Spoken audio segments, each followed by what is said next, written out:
안녕하십니까. 2023년 7월 30일 최병호 팩트 시작하겠습니다.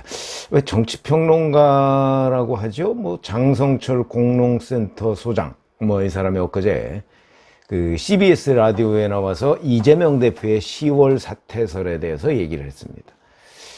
자, 이걸 어떻게 봐야 할 것인가? 물론 저도 잘 모릅니다. 왜냐면 장성철 소장이 뭐 자기가 매우 중요한 얘기를 들었다고 하면서 이제 나와서 얘기를 한 건데, 저는 그냥 저도 평론가로서 제가 이걸 보고 어떻게 해석하느냐, 이런 부분을 말씀을 드리려고 합니다.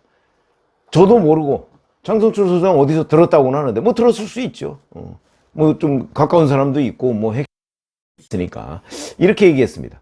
제가 오늘 아주 상당히 중요한 얘기를 들었다. 10월에 퇴진을 한대. 이재명 대표 얘기입니다. 이 대표가 추석 후에 10월 달에 퇴진할 걸로 이미 생각을 하고 있고, 그래야 당이 내년 총선에서 이긴다.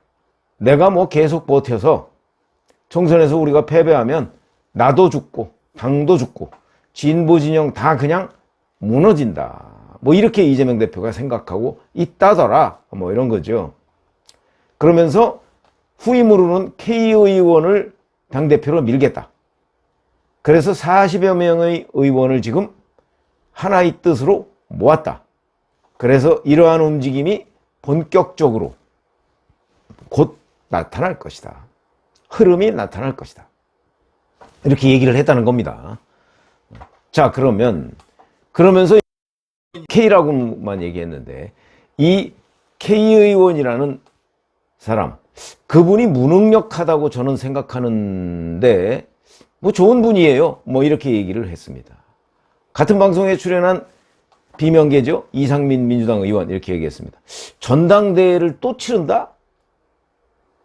그럼 이재명 대표의 넘버 2예요. 그러니까 무슨 얘기냐면, 전당대회를 또 치러서 만약에 누군가 대표를 한다고 한다면 바로 작년 8월 말에 치렀던 전당대회 아닙니까? 그러니까 이재명 대표의 영향력이 막강해질 것이고, 그러면 이재명 대표가 수렴청정을 하는 것 아니냐, 이런 뜻으로 얘기한 걸로 보입니다. 그 뒤에 그런 얘기가 나옵니다. 이렇게 되면 뭐 당의 혁신이고 뭐고 없는 거다. 당의 지금 고정적인, 악질적인 팬덤, 일그러진 어떤 그런 문화, 이런 것들에서 배태된 대표 체제인데, 뭐 이렇게 얘기하고, 진중권 광운대 특임 교수, 결국은 수렴청정하겠다는 것이다. 뭐 이렇게 해석을 했습니다. 자, 그럼 여기 K 의원 누구냐? 제가 보기에는 김두관 의원인 걸로 보입니다. 김두관 의원은 최근 아마 김두관 의원을 이렇게 인터넷에 쳐보면 김두관 의원의 주장이 이재명 대표 주장과 거의 비슷합니다. 그러니까 거의 무조건적으로 이재명 대표를 쫓아가는 그런 사람으로 보인다. 근데 일반인들과 당원들의 인기는 꽤 괜찮습니다. 가장 최근에는 김두관 의원이 그 원내대표 선거에 나왔었죠. 그 원내대표는 국회의원들이 뽑는 거지만, 그 원내대표 선거 출마를 계기로 해서 일반 여론조사를 한 게 있습니다. 굉장히 많이 참고가 됩니다. 22일부터 24일까지 조사했는데, 이때 보면 민주당 지지층을 상대로 한 조사에서 1위가 김두관입니다. 33.4. 2위가 박범계 18.5. 굉장히 많이 차이 나죠. 3위가 홍익 5.6. 박광원 4.5. 그 다음에 일반 국민을 상대로 한 여론조사, 김두관 22.9. 그 다음에 박범계 10. 홍익표 7.2. 박광원 4.7. 그러니까 일반 국민과 지지자 사이에서 압도적인 1등이 바로 김두관이다. 김두관을 원내대표로 뽑자, 이랬는데 실제 원내대표는 의원이 됐습니다. 박광원 의원은 여기서 이 4명 중에 4등 맨 꼴찌를 했는데 의원들 사이에서는 인기가 좋은 거죠. 이렇게 됐습니다. 그것도 2차 투표까지 가지도 않고 1차 투표에서 과반. 이때 지금 뭐 대외적으로 공표가 되지는 않았지만 김두관 의원을 지지했던 뭐 10명도 안 된다. 이렇게 돼 있습니다. 10명도 안 된다. 그럼 의원들한테는 지지가 없다. 이거 의원들은 김두관 의원의 주변 상황이나 능력이나 이런 거에 대해서 평가를 끝냈다. 왜냐하면 이때 제가 알기로는 이재명 대표 등 이쪽에서도 원내대표로서 김두관 의원을 지지했던 걸로 알고 있거든요. 그런데도 안 나왔다, 표가. 대단히 중요한 관점입니다. 근데 이렇게 이제 일반 국민들이나 아니면 민주당 지지자들 사이에서 김두관 의원이 워낙 지지가 높으니까 만약에 이재명 대표가 10월에 사퇴하고 자, 나는 김두관 의원을 지지하겠다 내지는 본인이 직접 공표를 안 하더라도 뭐 이재명계 의원들이 있죠. 이제 뭐 여기에 보면 뭐 40명 얘기를 하는데 그 40명한테 밀지를 내려서 우리 김두관을 다음 대표로 만들자라고 하면 저는 가능할 수 있다고 봅니다. 그래서 이상민 의원도 바로 이재명 넘버 2 이런 얘기를 하고 있는 것이 아닌가. 가능하죠. 왜냐하면 워낙 지지가 높으니까. 그리고 일반 민주당 지지자나 일반 국민들은 사실은 김두관 의원이 어떤 사람인지 잘 모르니까 그냥 겉으로 표시된 김두관 의원의 외양만 보고, 외양은 참 그럴듯하죠. 잘 알지만 저 경남 뭐 남해인가 하동인가 남해인가요? 거기에 이장 출신 아닙니까? 그리고 노무현 대통령이 행정안전부 장관으로 갑자기 발탁해서 커진 사람이죠. 성장한 사람입니다. 뭐 스토리가 되죠? 그런데 김두관 의원에 대해서 이 장성철 소장도 그렇고 왜 무능하다 이렇게 얘기를 할까요? 그거는 또 별개의 영역으로 보고 어쨌든 이재명 대표가 밀면 자기가 10월에 퇴진하고 밀면 될 것이다. 그런데 문제는 어디에 있냐면 당원 단계에 보면요. 전당대회를 8개월 이상 남겨놨을 경우에는 전당대회를 그때 대표가 유고가 되면 전당대회를 그러니까 12월 28일 그때가 8개월이죠. 그 이전에 사퇴를 하면 전당대회를 다시 열어서 대표를 뽑아야 됩니다. 이게 바로 12월 말 이재명 대표의 사퇴설이 나왔던 얘기입니다. 그러니까 10월에 사퇴하면 그게 한 2개월 정도 앞당겨진다는 얘기인데 과연 정기국회 중간에 중도에 이제 10월이면 국정감사 정도 할 때쯤 되는데 그때 야당 제1야당 대표가 사퇴한다는 것이 말이 되겠는가 싶은 생각이 들고 그 다음에 이거를 한 40명 정도의 의원들한테 이제 K의원을 밀어라 이렇게 얘기를 했다는 건데 글쎄 이 정치권에서요 40명 정도의 의원들한테 이런저런 얘기를 했다는 거는 아마 거의 뭐 공개적으로 얘기한 거나 별 다름이 없습니다. 그게 보안이 유지될 리가 없죠. 그런데도 이런 얘기를 한다. 만약에 이런 생각을 하게 되지 않습니까? 40명의 의원들한테 얘기를 해서 10월에 전당대회를 열고 뭐 그렇다면 아니 그러면 지금 내일 모레 8월인데 8월에 사퇴하는 거나 10월에 사퇴하는 거하고 무슨 그렇게 차이가 있느냐. 이런 부분이 이제 문제가 되는 그 얘기고 그 다음에 또 하나는 이런 부분이 있습니다. 자, 지금 백현동 문제하고 쌍방울 대북선거 문제하고 연결돼서 뭐 이화영 전 부지사가 뭐 자백을 했는데 이재명 대표한테 사법 리스크가 직결된다 이런 얘기를 얼마나 많이 했습니까?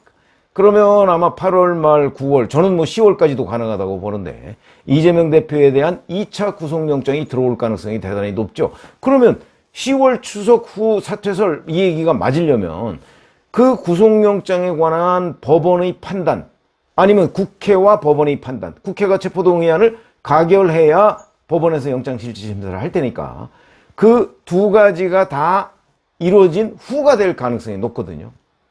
그렇게 되면 만약에 국회에서 체포동의안이 부결된다면 그러면 뭐 또 방탄 이재명 대표 불체포특권 포기 선언이 뭐 사기였다 뭐 이런 얘기를 비롯해서 민주당이 한바탕 난리가 날 텐데 아마 그때 사퇴하라는 얘기가 나올 가능성이 대단히 높죠. 총선에도 악영향을 미치고 그렇게 되면 10월까지 가지도 않을 것이고 그렇지 않고 체포동의안이 이제 뭐 이재명 대표가 본인이 천명했던 대로 가결시켜 주십시오라고 얘기를 해서 법원에 가서 영장실질심사를 받았다. 이렇게 되면 영장실질심사를 받고 나서 영장이 발부가 됐다 그러면 그때는 이미 구속이 된 상태일 텐데 그때 대표직을 사퇴한다? 아마 구속되면 대표직을 오히려 사퇴 안 할 수가 없는 상황이 이제 그렇게 몰릴 텐데, 그러면 사퇴는 오히려 안 하고 버틸 가능성이 더 높다고 보는데요. 방탄을 위해서. 그럼 그거는 자의로 사퇴를 한다는 게 아니지 않습니까? 타의에 의해서 어쩔 수 없이 밀려나는 거고, 만약에 구속영장이 발부가 안 됐다. 법원 영장실질심사에서. 그럼 어떤 일이 벌어질까요? 윤석열 대통령 정부의 검찰. 이 부분이 이제 십자포화를 맞으면서 이재명 대표는 사퇴해야 할 아무런 이유가 없을 겁니다. 사퇴 안 하고 오히려 자, 당당하게 이제 나는 내년 총선에 내가 지휘를 하겠다. 내가 이 정치 탄압을 버티고 법원이 드디어 사법부가 제대로 판단을 해줬다. 이렇게 일반 국민들한테 어필하면 그게 저는 훨씬 먹힐 거라고 생각합니다. 만약에 법원이 구속영장을 발부 안 했다. 그럴 경우에는 사퇴할 이유도 없고 사퇴 안 하는 게 민주당이 훨씬 더 유리하겠죠. 자, 이렇게 여러 가지의 변수들이 있는데 지금 사퇴 얘기를 이재명 대표가 측근 의원들 한 40여 명하고 했다. 이게 이제 믿어지지 않는다는 거죠. 제가 보기엔. 그런데 그 얘기를 뭐 들었다니까 핵심 관계자한테. 그럼 뭐 만약에 그거를 뭐 안 했다면 얘기가 달라지지만 했다고 하면 이재명 대표는 왜 그렇게 얘기를 했을까? 오히려 저는 언론 플레이일 가능성이 있다. 그러니까 사법 리스크가 지금 한참 크고 그러니까 이재명 대표로서는 아니 우리가 뭐 대책 없이 지금 여권에 밀려서 당하고 있는 게 아니다. 이런 입장에서 미리 10월 사퇴서를 흘리고 있을 가능성이 있다는 거죠. 이렇게 되면 비명계의 강도, 이 대표직 사퇴에 대한 요구 이런 것들도 조금 뭐 완화될 가능성이 있거든요. 고도의 정치학입니다. 저는 그럴 가능성도 있다고 봅니다. 그러니까 오히려 지금 장성철 소장이 얘기했다는 뭐 그게 누구한테 얼마나 정확한 얘기를 들었는지는 제가 알 수가 없으나 저희 관점에서 보면 저는 뭐 또 다른 정치평론가니까 다만 저는 장성철 소장은 국회 보좌관 출신의 평론가고 저는 정치부 기자 출신의 평론가인데 조금 좀 전망이 다를 수가 있죠. 그럼 제가 보는 그런 견지에서는 이재명 대표의 10월 사퇴설은 이거는 오히려 말을 했다면 오히려 이재명 지도부의 언론 플레이일 가능성이 있다. 10월이 되면 이재명 대표의 사법 리스크가 상당 부분 어떤 식으로든 이재명 대표가 구속이 되든 구속이 안 되든 정리될 가능성이 있는데 그 상황이 되면 새로운 상황이 전개가 되기 때문에 지금 그때 거 그러니까 이재명 구속영장 이후를 우리가 전망하는 것은 그건 법원 걸 전망하는 거잖아요.